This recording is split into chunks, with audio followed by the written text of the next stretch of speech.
নমস্কার, আমি প্রসূন আচার্য। আপনারা দেখছেন প্রসূন আচার্য জার্নালিস্ট চ্যানেলের গ্রাউন্ড জিরো থেকে রিপোর্টিং। আমি ঠিক এই মুহূর্তে যেখানে দাঁড়িয়ে আছি, দেখুন, এটা হচ্ছে আরজেডির সদর কার্যালয়, অর্থাৎ আরজেডির পার্টি অফিস।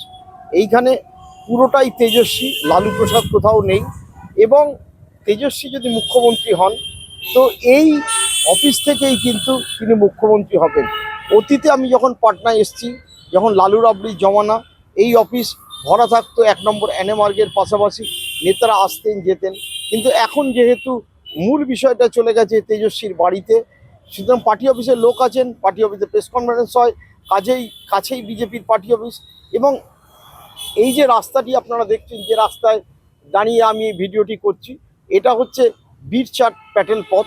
এই রাস্তার এই এই রাস্তার উপরেই নির্ভর করছে এইখানকার পুরো রাজনীতি। কারণ BJP party office, JDU party office, আরজেডির পার্টি অফিস, সিপিএম এর লিবারেশনের পার্টি অফিস, সবই কিন্তু একটি রাস্তার কাছে এবং একটি রাস্তার উপরে।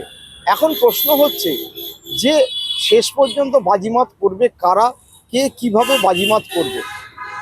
আজ পর্যন্ত যা ভোটের গতি প্রকৃতি, যেভাবে প্রচারের গতি প্রকৃতি চলেছে, তাতে এটা অত্যন্ত সুস্পষ্ট যে তেজস্বী যাদব মূল আকর্ষণ করেছে নতুন মানুষকে। পরিবর্তনের হাওয়া, পরিবর্তনই তার নতুন স্লোগান। এবং পরিবর্তনের হাওয়ায় নতুন জেনারেশনের ভোটারদের তিনি যথেষ্ট পরিমাণে আকৃষ্ট করছেন। গত 24 ঘন্টায় আমি সাধারণ মানুষের সাথে যা কথাবার্তা বলেছি, পাটনা শহর এবং আশপাশে যেটুখানি দেখেছি, তাতে পাটনা শহরের নিঃসন্দেহে কিছু উন্নতি ঘটেছে। সেই সঙ্গে পাটনা শহরে অসম্ভব জ্যাম বেড়ে গেছে, যানজটে মানুষের প্রাণ অতিষ্ঠ হওয়ার জোগাড়। এবং সেই কারণে পাটনায় নতুন করে মেট্রো রেল হচ্ছে। এই উন্নয়নকে হাতিয়ার করেই বিজেপি এগোতে চেষ্টা করছে। কিন্তু সেই উন্নয়নেরও পুরো ভরসা কিন্তু বিজেপি নেতৃত্ব করতে পারছে না, যে কারণে প্রতিজন মহিলার অ্যাকাউন্টে ভোটের মধ্যেই 10,000 টাকা করে ঢুকিয়ে দেওয়া হয়েছে। এবং প্রথম কিস্তির পরে দ্বিতীয় কিস্তির টাকাও এর মধ্যেই ঢুকে যাবে, যেটা নিয়ে প্রবল আপত্তি তুলেছে কংগ্রেস এবং অন্যান্যরা। কিন্তু তা সত্ত্বেও বলা চলে যে এবার বিহারের ভোট একটা পথ নির্দেশক। এই কারণে বিহারের ভোটে যদি নীতিশ কুমারকে পেছনে ফেলে দিয়ে বিজেপি 1 নম্বর দল হয়, নিঃসন্দেহে বিজেপি তাদের চিফ মিনিস্টার কাউকে করার জন্য অমিত শাহ এবং অন্যান্যরা একেবারে লড়ে যাবে। অমিত শাহ এসে এখানে একেবারে ডেরা ডেলেছেন। রাত্রিবেলা কালকে 12টার সময় আমি দেখি পাটনার মৌর্য হোটেলের সামনে সিআরপিএফের কিছু জওয়ান, তারা রীতিমতো ফুটপাতে বসে রয়েছে। কারণ কি জিজ্ঞাসা করাতে জানতে পারলাম অমিত শাহ হোটেলের মধ্যেই রয়েছে। অমিত শাহ সাম দাম দণ্ডভেদ সমস্ত কিছু ভুলে গিয়ে একটাই চেষ্টা চালাচ্ছেন, যেন তেন প্রকারে বিজেপি যাতে 1 নম্বর পার্টি হতে পারে। কারণ তার স্বপ্ন বিহারে বিজেপির কাউকে মুখ্যমন্ত্রী করার।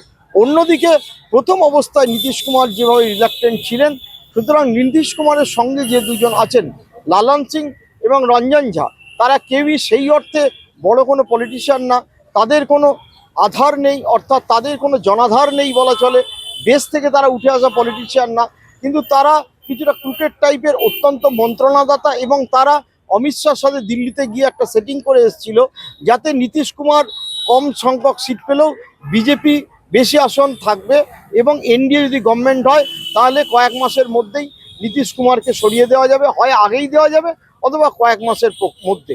আমি প্রাথমিকভাবে মানুষের সাথে কথা বলে যেটা মনে হয়েছে, যে যত সহজে নীতিশ কুমারকে সরিয়ে দেবে বলে বিজেপি নেতৃত্ব ভেবেছিল, তত সহজে হচ্ছে না।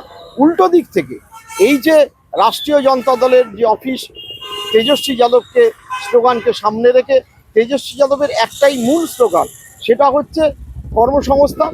সেই সাথে ধরুন বিদ্যুৎ ফ্রি, অন্যান্য জীবিকা দিদিদের ভাতা বৃদ্ধি ইত্যাদি আছে, কিন্তু কর্মসংস্থান কিন্তু বিহারে সত্যি প্রকট। এবং এটা দলমত নির্বিশেষে সকলেই বলছে যে বিদ্যুৎ পরিস্থিতির কিছুটা সুধার হয়েছে, কিছুটা রাস্তাঘাটের অবস্থা নিঃসন্দেহে ভালো হয়েছে, আইন শৃঙ্খলা পরিস্থিতি কিছুটা শুধরেছে। কিন্তু মূল যে ইয়াং জেনারেশনের কাছে যেটা প্রশ্ন, সেটা যে কর্মসংস্থান, সেই কর্মসংস্থানের প্রশ্নে কিন্তু নীতিশ সরকার যথেষ্ট পরিমাণে পিছিয়ে রয়েছে।